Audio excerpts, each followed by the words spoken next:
I was actually born in Nicaragua. Our family fled the revolution. And for a couple of years, we actually lived in Redondo Beach, and that was awesome. You know, we got to go to the beach a lot. My family, my tia Floria and my uncle Arnold, they had property there. They used to live in Torrance, and they had some apartments in Redondo Beach. So we actually occupied one of their apartments. Yeah, so we're actually blessed that they were able to, you know, get us visas, and they helped us fly over here. Because we actually just left. We didn't tell anybody because it was dangerous. So we just, we left, you know, all the property we had, you know, or whatever we had. We left the refrigerator, all the furniture. We just came with a couple bags, and that's it. So that's how we ended up here. And then for some reason, so we lived in Redondo Beach for a little while, and then for some reason my dad he moved us to Gardena, right? And Gardena is next to Compton, next to South Central. And normally not a big deal because they actually have it's a very diverse city. It's a freeway city, very diverse. There's a lot of Japanese culture there. There's a lot of Latinos, a lot of African Americans. But during that time, that's when the crack epidemic was hitting hard in LA.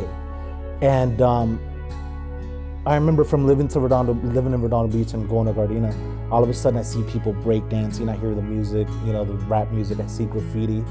And in junior high school, I mean, there's a lot of influence. I mean, our junior high school was full of gangs. I mean, it was crazy because I don't know why, but there was just, it was a culture at the time. Everybody else, either they went into, you know, selling drugs or writing on walls or joining gangs. It was just the environment was very volatile. It was crazy. That's what it was. And it was cool at the time it was cool. You know, NWA came out with, you know, their record. But that's actually where I learned business. You know, I started selling some, you know, I used to smoke weed. I used to drink we thought it was cool. We would drink, you know, 40 ounces of St. Ides because we were mimicking, you know, these rap stars. That was the role models we had, these rap stars and the drug dealers. You know, they used to drive these fancy cars. So we wanted to be like them. So, you know, we'll start smoking weed, we'll drink 40 ounces, and we used to drop acid too. So I started selling acid, I started selling weed. And at the time I didn't understand it, but I just wanted to make extra money. But that's how like my entrepreneurial spirit started as far as business wise. And I didn't do it in, you know, large quantities, but I understood a concept that you buy this much, you know, this much weed for this much, and then you break it up and then you can make some money. So I understood that concept very early. And also leadership skills, because in the streets, if you don't have a strong sense of who you are, people are going to take advantage of you. And it could actually, you know, people will take advantage of you, as a matter of fact. So I had to become a leader in my own group, or even just for me, just to be able to survive in that environment. You know what? I was a good kid in a bad situation, in a very hostile environment. I had great parents. You know, my parents gave me a strong moral foundation, and they taught me some really good stuff. The thing is, I was falling in between the cracks. And I saw a lot of my friends that were good kids like me, that fell in between the cracks. You know, we start going to jail, and we start, you know, going to funerals. Our friends are getting killed and stuff. So one of my biggest motivations is to be able to go back and tell these kids and help them say, look, dude, I'm just like you, and this is actually a blessing. Your environment it's a blessing to be in this situation. And one of my biggest motivations is to make a difference, you know, just to teach the youth that, hey, you know, if I could do it, you know, from, you know, planning my own funeral as a young kid, I was depressed. I was running away from my environment, like mentally. I would drown out my sorrows. I would drink and do drugs just to suppress the reality that was around me. And if it's one thing that I want to teach my son, is teach him how to problem solve. To solve problems, not to run away from them, because that's what I was doing. I was just running away from my problems, and most people do. I don't think that our parents understand that. Hey, let's teach our youngs to find solutions, not to run away from problems, but run towards them. So my motivation is just to help other people that are, you know, what are considered the damned or the downtrodden. Because I am a underdog. I'm an underdog, and I love the underdog stories. And I just love those people. I love people who follow their dreams, because it's not the norm, right? It's not normal for people to follow their dreams, because everything is stacked up against you. I remember when I was, my buddy Eddie, we used to call him Smokey, he got killed, he got shot. and we were at his funeral, and he was a popular kid, right? Just like me. And I remember looking around, and I'm like, man, when I die, I'm gonna have a big funeral, bigger than this, right? And that's when I started planning my own funeral. So I had a location picked out. I had a song that I wanted them to play. And I was carrying around a piece of paper, a list of names and phone numbers so my mom can call them and invite them to my funeral. And I was like, so I used to think, okay, when I get shot, I'm gonna leave this in my pocket, and the police are gonna give my mom my wallet, and she's gonna find this list of phone numbers, and she's gonna call my friends, and we're gonna have a big funeral for me. So that was my idea to die, with a big party. And when my buddy Brian Staines died, he died like a block away from my mom's house. And what's interesting is that night I wasn't there for some reason. When I got home that night, I got a phone call, and it said Brian is dead. He got shot. And then I got I found out where he was. I mean, it was like it was like not even a block away from my mom's house. And at that time, a party was a party. We're all going, and we're all gonna have fun. And me and Brian at the parties, we used to step away from the noise, and we used to just talk as kids. And we smoke our cigarettes in front of the party. That's just something we always did. And that's exactly where he got shot. So then I realized, so it didn't make sense to me. I was thinking about it, and I was like, wait a minute. I'm like, why was I not there? And I started backtracking all these little events of why I didn't find out about this event. And I started crying, of course, because it was loud when I heard that. And I just realized that I am here for a reason. And that's when I started looking for answers. I started, disconnecting from the streets, and I started searching. And it was a long journey. It's not like, okay, good, now I'm great. All right, let's go live life. It was still a long journey. I stopped, selling drugs. I stopped hanging around with my people. And it's funny because they think you're selling out for some reason because you're no longer in that environment. It was lonely because I didn't have, I did have regular friends. And that's one of the things that saved me, because I had a couple sets of friends. I had my hoodlum friends, right? I had my jock friends because I played sports, I played baseball. And I had my friends, my real friends. And it was almost like a safety net because I could always go back to these 4 guys and I could be who I am. And they loved me for who I was. They knew I was a knucklehead, but at times, but they loved me for who I was. We had a real strong friendship. So I was pretty fortunate with that. But it just took me a long time just to disconnect and just to become a regular person and to make, 300. I remember I was sitting in the bus bench one time and it's raining and the bus passes by, I get splashed a little bit. And I'm looking across the street and my job is right there. I worked at an auction. And I remember thinking, I opened my paycheck, it was like $317 or something like that for a couple of weeks. And I remember thinking, I used to carry $300 in my pocket and in my socks, $600 daily. And I used to spend like $300 a day. And I remember thinking, man, this is crazy. I've worked my butt off for a couple of weeks to make this chump change. But I had a decision. Those were the crossroads. When I was remembering what I used to do and where I'm at now, I didn't have a car anymore. I asked myself if this was something I wanted to do. And I wanted to become a regular person. I didn't want to be, because I knew that, I knew where everything else was going. And one of the reasons I became a regular person is because at that time, my ex, I had a girlfriend I was completely in love with. She told me, Marcos, if you want to be a man, you have to get a job and be able to feed your family, provide for your family legally. And that was a big, and I wanted to become a man, but I always had this idea of becoming a regular person, a family person, because I was raised to be a good person, And so that decision right there to become a regular person, that was, that's just part of the process. So, it took years and years to become regular, but I'm different. But it's funny because I realized that in my mind, I think I still talk hood, except it's positive talk. But I talk to myself like I'm a hood dude, but it's interesting that sometimes, when I'm talking to people, I have to translate all that lingo into regular communication. You know, I always wanted to write a book. I had an awakening 2011. It was six, I think it was like 6/11, no, 6/7 2011. I had an awakening, and that's the day I realized that I wanted to write a book. I always had that. I think I always had that in me. And I just wanted to write a book, but it seemed like it was impossible for me because, English is my second language.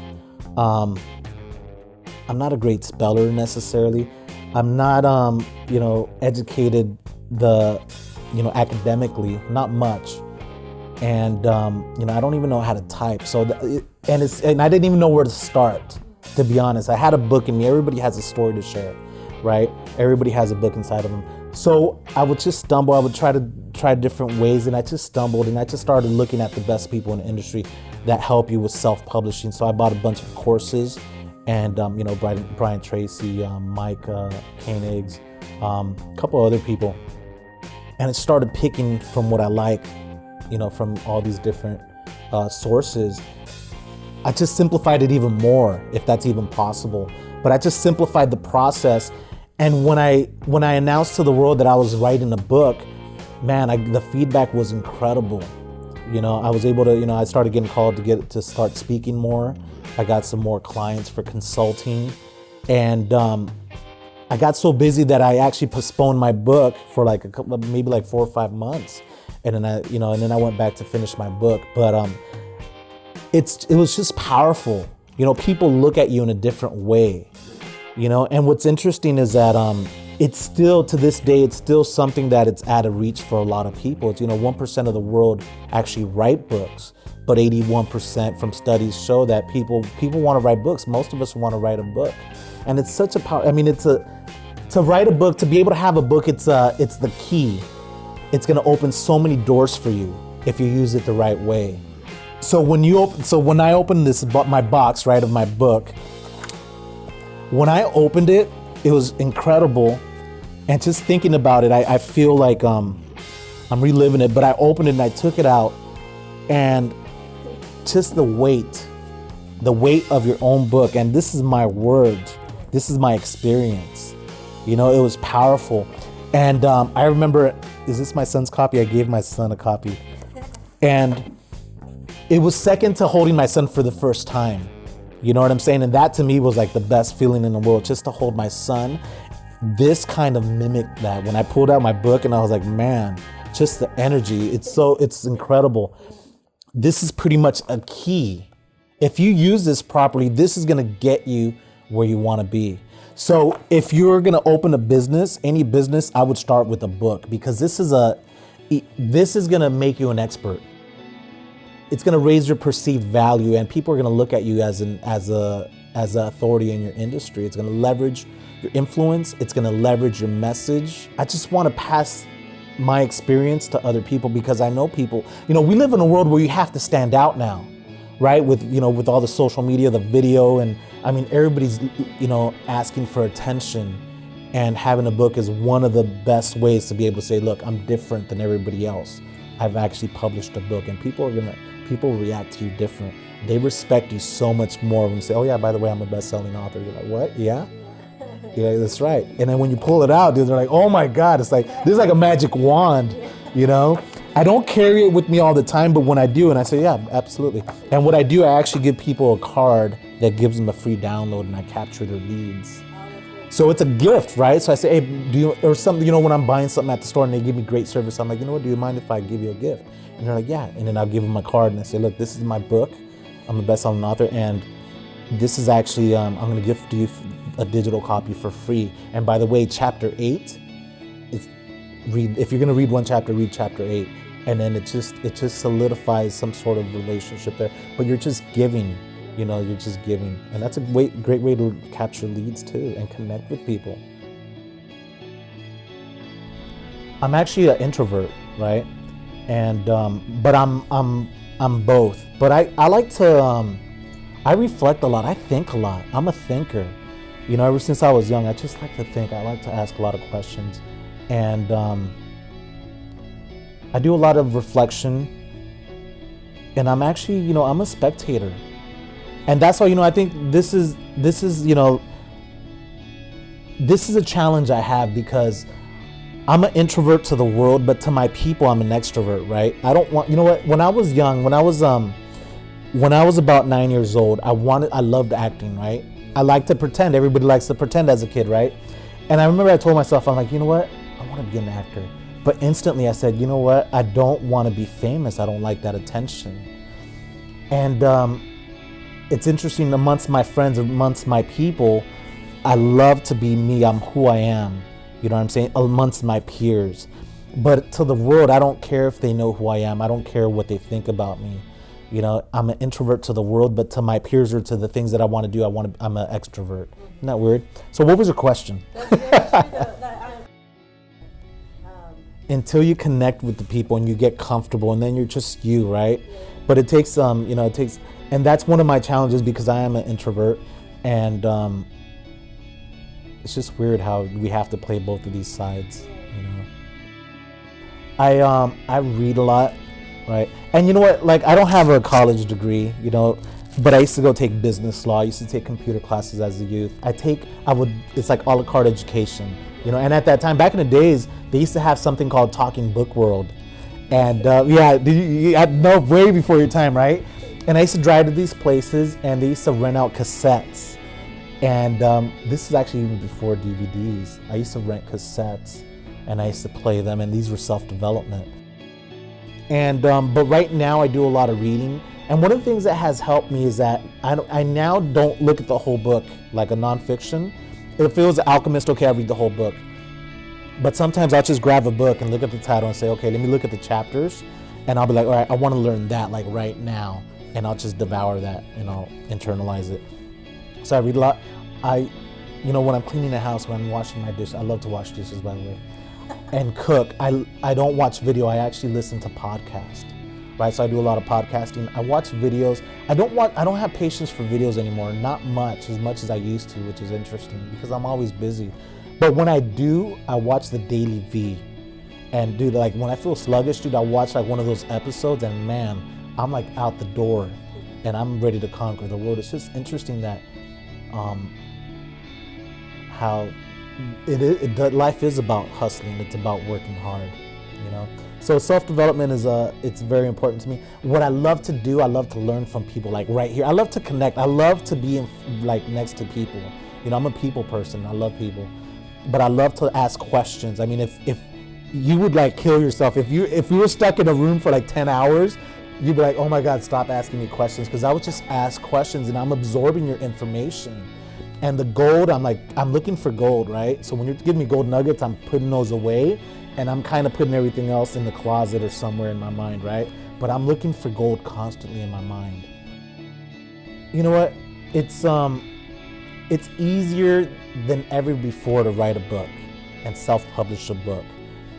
I mean, it's really easy. If you really break down the steps, it's way easier than anybody would ever think. And I just want to show people how easy it is, and anybody can do it. When I help you with your book, you're just a different person. I can't take any credit with helping you. You're just a different person. But the commoner, I can take anybody with even if they had no fingers. I could help them write a book, because we don't even write our books anymore. We're actually talking our books into our phones or into a digital recording device. So I just want to show people how easy it is, and more importantly, how impactful it is. How you can just leverage your influence, how you can be perceived as somebody who's special. And in reality, everybody goes through this. When you're writing your first book, everybody goes through the same emotional roller coaster. Oh my, we get self-conscious about it. Oh my God, they're gonna read, especially when you start getting text, or Facebook, or somebody sending you a message, I can't wait to read it. And you're like, oh my God, all of a sudden you're like, they're gonna read my book. And most people don't read your book. You know what I'm saying? I think the only person that's read my book, I'm sure some people have, my mom. She read the whole book because she was like criticizing it. She was saying, yeah, you should do this and that and this. But most people don't read books. It's just interesting that it's just a powerful tool just to leverage your message, to to share your experience with other people, to capture leads, to get on television, radio, newspaper, magazines, podcast, to capture, to promote your business, your product, your services. I mean, there's nothing you can't do with the book. It's just a tool that's so powerful. And one day it's going to lose its luster. That's what's scary is, and that, I'm part of that. I'm kind of destroying something that to me is, somewhat sacred, because I'm helping people write books now, and this is actually going to be a calling card. This is going to be a business card in 5 years. This is your business card. 5 years from now, everybody's going to have one of these. It's going to be like a blog. You know what I mean? So you still have 5 years to, to get in front of everybody in line, and, so this is lead capture. Boom. This is lead capture page. It's simple as that. I'm very active on Facebook, Marcos Orozco, M-R-C-O-S-O. I'm not even going to spell it. Marcos Orozco. I'm really active on Facebook. Booklaunchacademy.com. And those are probably the best places. Facebook's probably the best place to find me. I'm always on Facebook. Also, you can go to gentepreneur.com. Little plug for the vision. And yeah, that's where you can find me. I'm excited.